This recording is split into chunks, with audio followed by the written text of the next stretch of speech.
Hey folks, it's Ray with Taste Radio. Right now I'm honored to be sitting down with Alex Duong, who is the founder and CEO of Fair and Square. Alex, great to see you. Thanks for having me. Fair and Square, I have spoken with you a couple times, and I remember you best as a participant in the Nosh Pitch Slam event a couple of years ago, and I thought you were amazing up on stage, and I love your brand, and I love your brand name. For folks who aren't familiar, tell us all about Fair and Square. Yeah. Fair and Square makes gut-friendly versions of childhood favorites. Our first products were a Cheez-It and a Wheat Thin. Mm-hmm. And more recently, we've launched our graham crackers. So our hero ingredient is green banana flour, which is prebiotic, which supports your gut health, while also tasting incredible and very similar to wheat in texture. And this is the first time you've been in CPG? I've been continuously in CPG for 12 years. Okay. So when was the first time you entered the business? I started entering this business by being a buyer at Whole Foods. Okay. And I think that's where I saw the professionalism in Fair and Square. When I saw you up on stage and I saw your brand and I saw your product, I felt like there was some foundation behind this. It did make sense. And I think, typically that means you have a leg up. And typically it means that you have an opportunity to understand how the business works more so than other early stage founders. But would you consider it an advantage? Has it really helped you as much as I think it would? I think it helps from the advantage of knowing that you have a strong foundation to lean on, right? Mm-hmm. In terms of, my price structure, where I want to go, how I tell the story, why there's gaps in the category. Where sometimes it is not so helpful is, it's like the smartest kid doesn't always create the best business, right? Mm-hmm. To be good at business, sometimes you need to lean into creativity and faith and conviction. And so that, I would say it has established the foundation very, very well. But that still doesn't mean that as a founder, sometimes you don't lack conviction. Right? You're like, oh man, this is really going to work. Mm-hmm. And that's when you double down. And I think, things change from year to year. So what might have been trendy at Whole Foods, what might have been interesting to a retail buyer at Whole Foods 12 years ago might be very, very different than it is today. Yes. And how have you navigated those trends? How have you, adjusted your pitch, your positioning to meet the needs of the modern consumer and the retail buyer who buys for them? I think first and foremost, one of the most important lessons I learned as a buyer is to think about the customer and think about how do you be 5 years too early for whatever retailer you want to be in, right? So for example, Thrive and Erewhon are, two big names here in Southern California. I would consider them the early adopting retailers who are willing to bring brands on that have no retail presence and no track record at all. Mm-hmm. If that's where you want to go, you don't want to do the thing that's trendy now, right? And for example, when I first started this company 5 years ago, everyone was saying, well, why aren't you keto? And I'm like, guys, if you're launching a keto product in 2022, you for sure missed the train, Mm-hmm. right? I mean, totally, yeah. Right? And so you want to be early into whatever you're getting into. Not too early, but you want to be early because the earlier you are, the more you can kind of control your destiny. Versus if you're trying to ride this trend that's already matured, by 2022, you're on the downswing of keto. There's no momentum to be built. Right. But the scary prospect is you're going to have to wait. Yes. And you're going to have to be patient. And that means that you're going to have to suffer. Yes. I mean, how patient do you really have to be, though? How patient can you be to the point where, yes, you got to wait, perhaps, but you got to keep that train moving somehow? So I think you're correct in that patience is really key as a founder.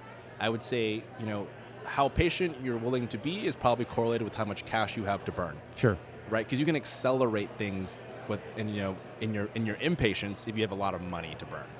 But I think, a classic brand, which has been featured with the Nosh crew over time was like Kodiak Cakes. Yeah. Where they took forever to get to their first million. And then when everything was lined up, the thing went gangbusters in a couple years, right? I think the story is they took 7 years for them to get to their first million, I think is the narrative. Yep. And then they got to 100 million in the next 5 or whatever, right? And I think there's something really important to be learned there in that on average, you don't want to be $100 million brand in a couple years because the problem is if you get there you're not going to have the money to support it from the bottom falling out in year 4 and year 5. Mm-hmm. And that's the danger in this industry, right? Is like, look, food is incredibly trendy, and if you tap into something that's too trendy, do you have the ability to make sure that you grew the brand and you grew what you did to mean something to the customer beyond the trend? And if you don't do that, the bottom falls out. Yeah. Can you iterate while you're waiting, though? Can you iterate while you're being patient? Or, as you mentioned, can you just hold out until it makes sense to the consumer? I think you can iterate, but you have to figure out what your core pillars are, Mm-hmm. right? So, for example, like, we're gut friendly.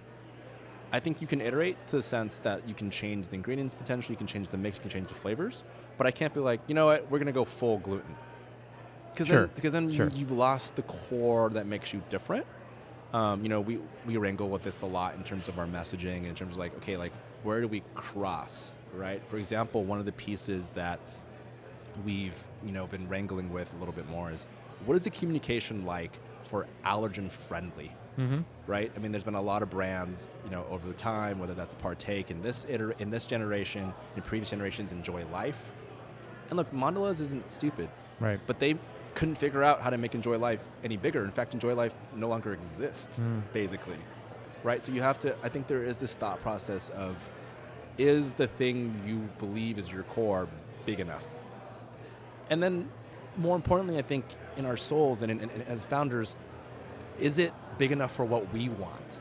Not what your investors want, but what you want. Right. Right? There's nothing wrong with having a $10 million brand that generates $1 million of EBITDA on your own terms, on your own timeline, and it took you 6 or 7 years to get there.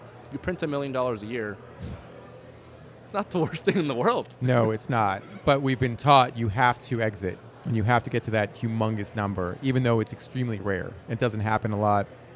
In fact, I think when you think about Simple Mills, talk about a long time, it's about 12 years or so Yes. or is for them to get to their exit. And an amazing brand, but, wasn't an overnight success. And all the people who are seeing that and saying, oh, well, I can do the same thing. Well, you better be ready to put in the hard work. Because if you think about Caitlin, I mean, she was doing those demos at Whole Foods every day, multiple times a day. She was really doing that legwork that it took to get to that through that first year.